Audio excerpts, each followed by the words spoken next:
Hey guys, we're back. It's Sean. And Mitch. And we're doing some more exploring Prosperum. And we're going to go to the outer reaches today. That last project I showed you guys, by the way, was some stuff I did maybe over this last summer of 2016 or 2015 summer. So I want to go show you guys some of the stuff that I did in between some of those older projects like the Mage Tower that you saw a couple episodes. Go check it out if you haven't seen it. And the project we did last time. This is actually a recent development, was the elevator here, but the whole thing used to be a ladder that was enclosed that went all the way up.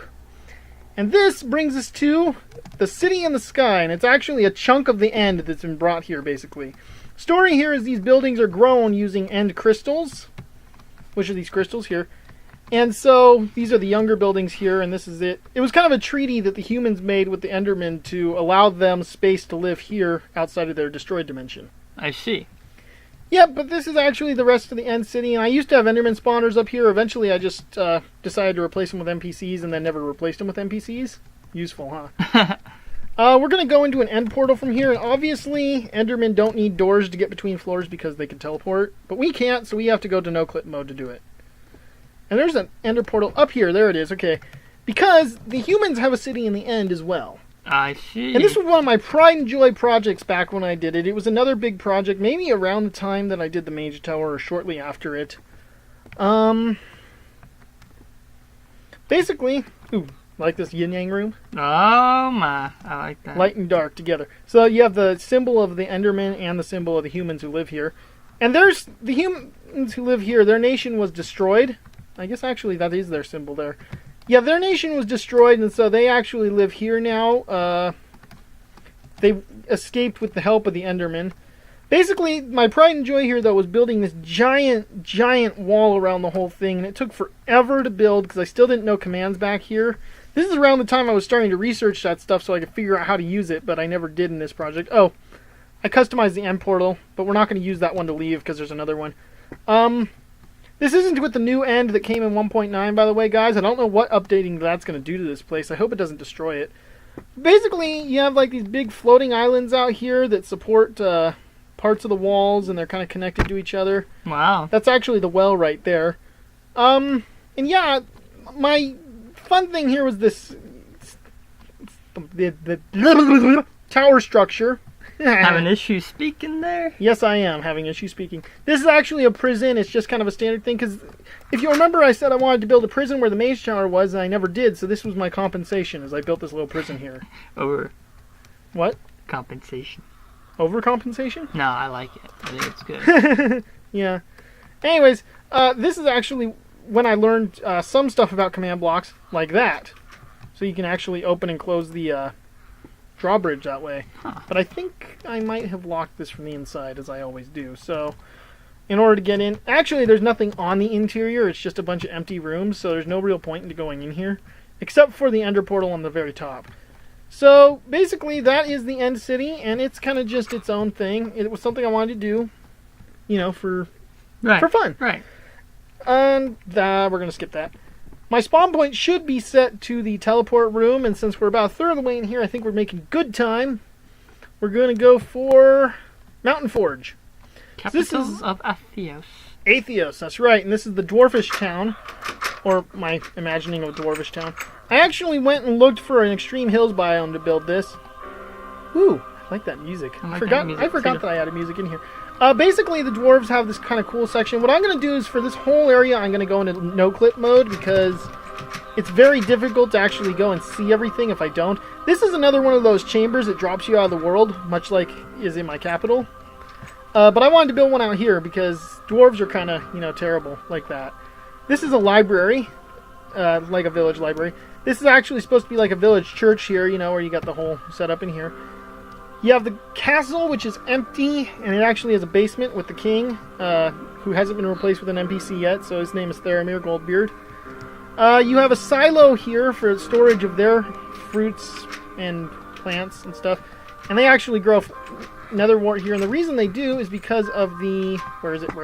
I'm looking for it. Do you see it, Mitch? Aha! The brewery! So dwarves actually have a brewery. Because dwarves are, like, you know, They've been known for their strong drink. Yeah, so I built, you know, the brewery here, and it's actually right next to the tavern. And their short women.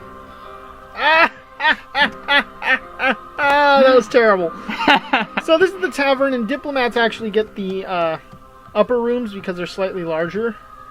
This is actually the front entrance to Atheos, and why are those...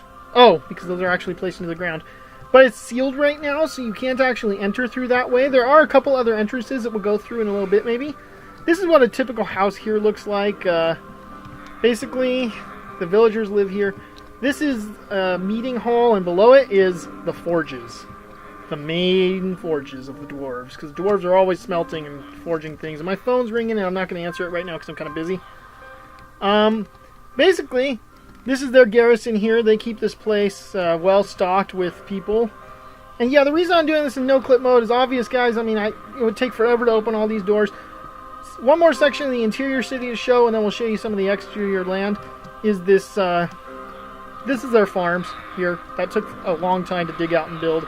There's a lot of villagers here. I must have done something very wrong. You know what I think it is I actually spawned them all in out here, and they made their way down into there. I see. This is their docks. It's like very small docks. This is before the project there, and it comes out into this lake that I kind of customized. Other than that, though, I mean, you look at the outside of that mountain, you couldn't tell that there's a whole town or city type building. No, you there. couldn't. Could you do the see-through thing so I can see where it is? Yeah, it's actually inside this mountain here. See? Ah. Yeah. Couple entrances. There's this one right here, which is was frozen like that naturally, and I actually put the water tower in there on its own.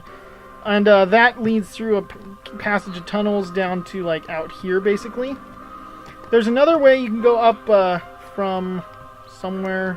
I think it's actually down underneath here. Is if you go down here and up a little bit, this takes you out the east passage, which brings you to a hidden door system up here. All the doors are very well hidden. You hit a button, and the wall will slide open. You saw that kind of thing when we did. Oh, we haven't done. Wait, did we do Neseferash? Yeah, we did. Anyways, that was very similar. That was my first attempt at an underground city. You remember that one, right? With the castle in the middle of it? I do remember that one. And that was my first attempt at an underground city, and then I built this shortly thereafter. So, I mean, I'd like to think that I got better.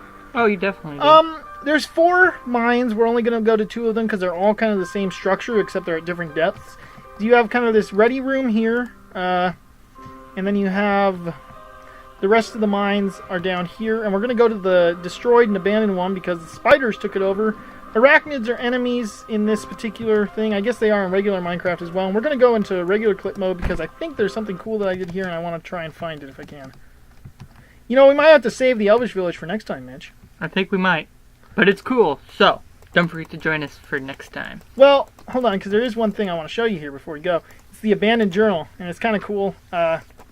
Basically, it talks about how this miner was here working, and then he discovers this hole in the wall, and the spiders have trapped them there. So that's pretty bad. Anyways, you think we have time for the elves? No, I think we should save it for next one. You think we should save elves for next time? Yes. All right, I think he's right. So, anyways, guys, this was what did I call this place? Mountain Forge or something like that? Mountain Forge. Yeah, Mountain Forge. And we'll see you guys next time. Peace out.